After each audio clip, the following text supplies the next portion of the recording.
Oke, setelah mengetahui tadi ya bahan-bahannya, sekarang kita langsung aja kepada prosesnya. Kita akan meneteskan cairan ini, yodium ini kepada bahan-bahan yang telah tersedia tadi ya. Pertama-tama kita kepada pisang dulu. Kita ambil cairan betadin ini, lalu kita teteskan ke dalam pisang ini 2 atau 3 tetes. Nah, kita tunggu nanti sekitar kurang lebih 5-10 menit, baru kita akan mengetahui hasilnya ya. Lakukan hal yang sama kepada semua bahan yang telah tersedia. 2, 3 apel ini ya, pada apel. Lalu selanjutnya nasi.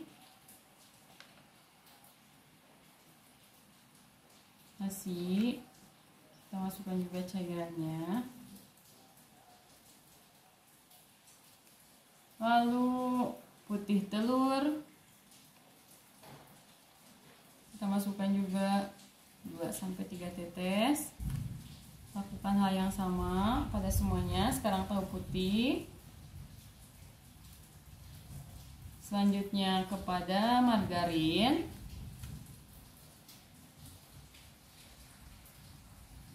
Lalu biskuit, kita masukkan juga cairannya pada biskuit menggunakan pipet ya. Selanjutnya kepada tepung terigu.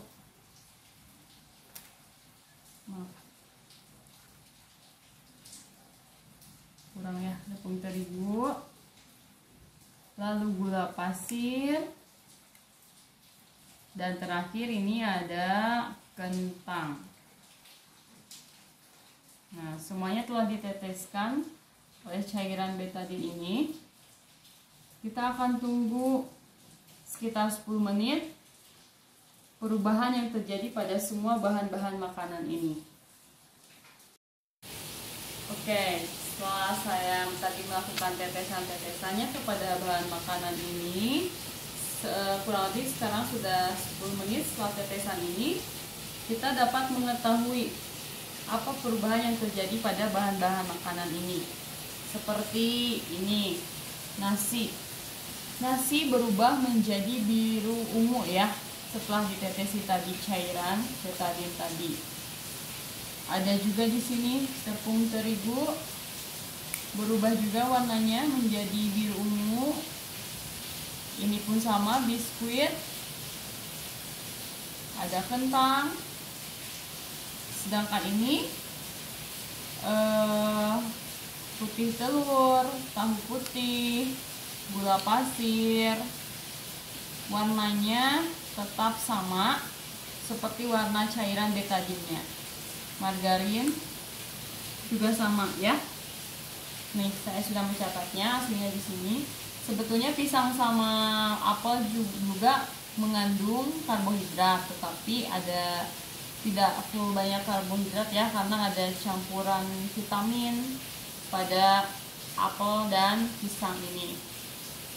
Nah, jadi ternyata bahan-bahan makanan ini yang mengandung karbohidrat itu ada ini, nasi ya, berubah warnanya. Ada nasi, ada biskuit berubah menjadi biru keunguan, juga ada tepung terigu, kentang juga ya, kentang, ini pisang dan apel juga, meskipun tidak terlalu terlihat ya, tidak terlalu terlihat perubahan yang gelap seperti ini, biru keunguan.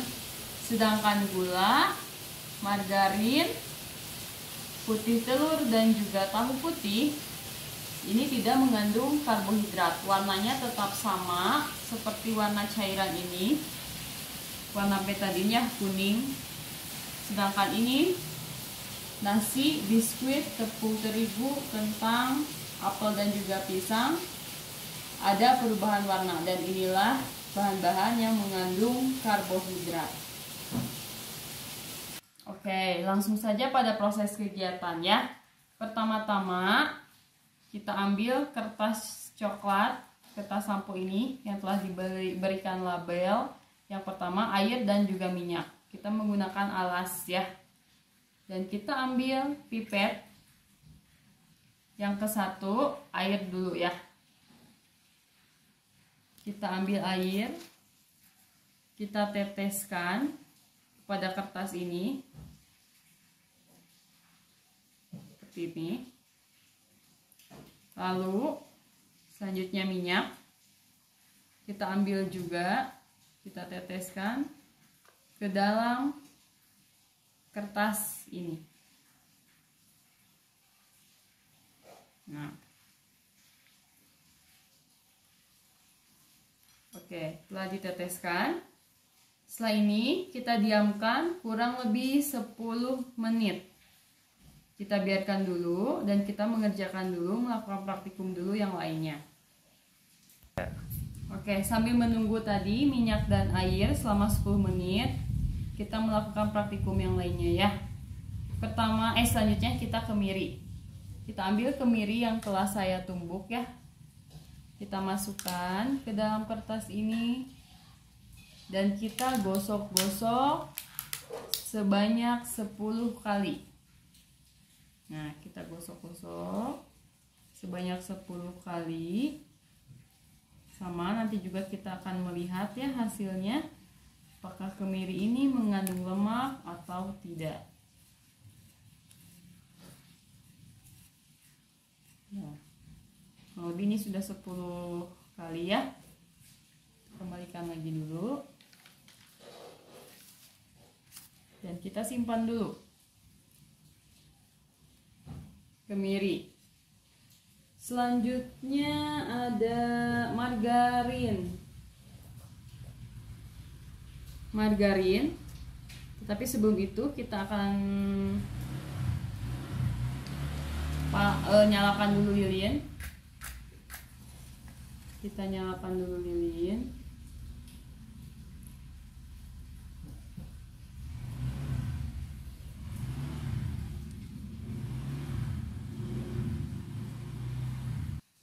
Selanjutnya margarin kita ambil menggunakan sendok. Kita panaskan di atas lilin ini. Nah, jika sudah meleleh, kita oleskan cairan margarin ini kepada kertas coklat tadi, kepada ini ya, ke sini. Kita oleskan.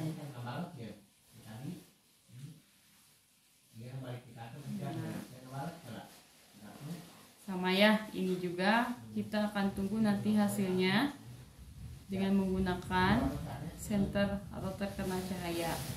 Kita simpan di sini. Selanjutnya ada juga bahan ketiga, yaitu seledri. Kita ambil seledri, kita petik beberapa,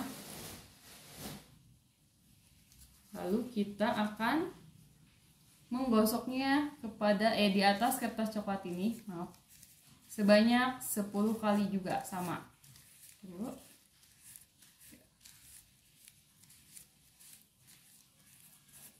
Nah, udah ya, 10 kali.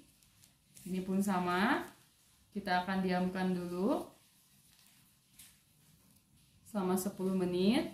Bahan selanjutnya ada juga wortel.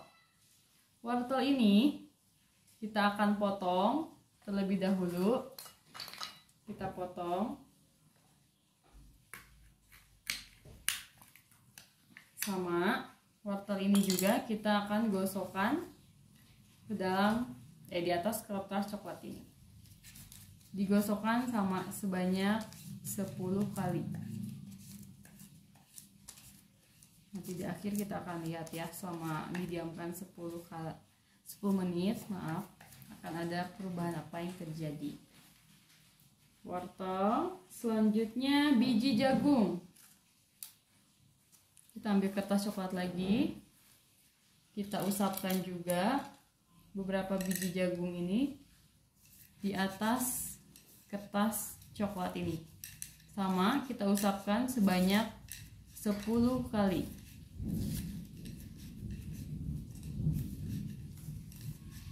Ya, 10 kali. Kembalikan. Kita simpan juga di sini. Lalu selanjutnya ada kacang tanah.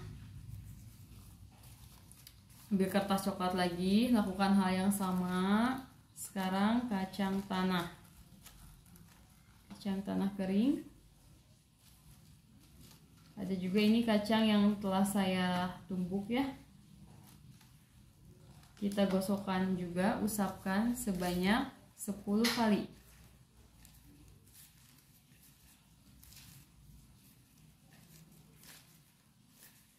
Ya. Nanti kita akan lihat juga hasilnya. Kita diamkan 10 menit. Selanjutnya ada pepaya. Ini pepaya yang telah saya potong. Kita akan usapkan juga di atas kertas coklat ini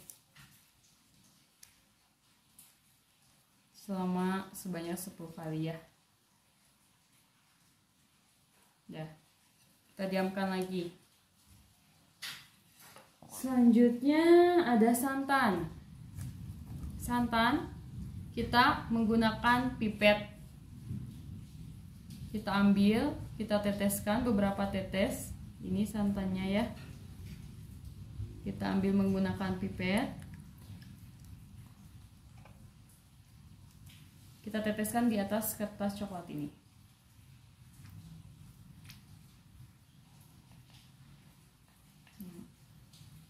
Dan sama semuanya kita akan tunggu sebanyak 10 menit. Selanjutnya yang terakhir ada susu. Saya menggunakan susu kental manis. Kita menggunakan pipet lagi. Kita teteskan di atas kertas coklat ini. Sama. Kita ratakan ya. Sama. Kita akan tunggu hasilnya. Saya nanti akan catat. Kita akan tunggu hasilnya selama 10 menit. Oke. Setelah menunggu 10 menit, kita bisa melihat hasilnya ya. Dan kita bisa membuktikannya dengan senter ini. Mana yang terlihat mengandung lemak dan mana yang tidak. Pertama kita lihat dulu kemiri.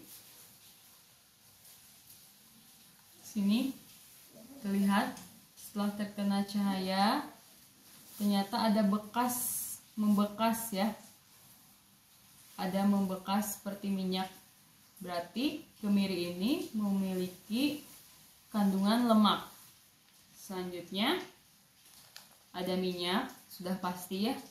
Minyak di sini membekas, bayangannya ya. Di sini juga pastinya minyak mengandung lemak. Selanjutnya ada susu. Susu juga sama. Susu juga di sini setelah kita menggunakan senter ini ya, terkena cahaya ini, susu juga ternyata mengandung lemak. Selanjutnya ada kacang tanah. Ini sebelum terkena cahaya. Ini saat terkena cahaya ada di sini bekas membekas ya. Ada ternyata kacang tanah pun mengandung lemak. Selanjutnya ada margarin. Sudah pasti ya margarin juga sama seperti minyak. Di sini margarin juga ada bekasnya dan terbukti bahwa margarin ini mengandung lemak. Adapun ini santan juga sama nih. Sebelum dan setelah terkena cahaya, santan juga memiliki kandungan lemak sama. Ini. Sedangkan air. Setelah tadi dibasahi kertas coklat ini, ternyata tidak membekas apa-apa ya, hanya basah, terus setelah 10 menit kering dan tidak ada bekas apa-apa. Air ini tidak mengandung lemak. Seledri sama, seledri juga bisa dilihat tidak membekas apapun, terkena cahaya pun sama. Setelah menggunakan senter tidak mengandung lemak. Selanjutnya ada biji jagung. Ini sebelum terkena cahaya dan sekarang kita menggunakan cahaya senter ini sama, tidak memiliki kandungan lemak. Pepaya pun sama, ini hanya ada bekas basah saja, sedangkan tidak menimbulkan lemak setelah terkena cahaya. Terakhir ada wortel pun sama, tidak membekas minyak atau apapun, dan wortel dapat dikatakan tidak memiliki kandungan lemak. Nah, ini ternyata setelah kita melakukan praktik tadi ya, setelah melakukan penelitian, terbukti bahwa ada beberapa bahan yang memiliki kandungan lemak dan ada beberapa bahan yang tidak memiliki kandungan lemak. Adapun yang memiliki kandungan lemak seperti tadi, ada kemiri, ada minyak goreng ya, ada susu, ada kacang tanah, dan juga ada margarin dan santan. Ini penambahan ini yang memiliki kandungan lemak, sedangkan yang lainnya seperti air, ada biji jagung, seledri, pepaya, dan juga wortel dapat dikatakan tidak memiliki kandungan lemak.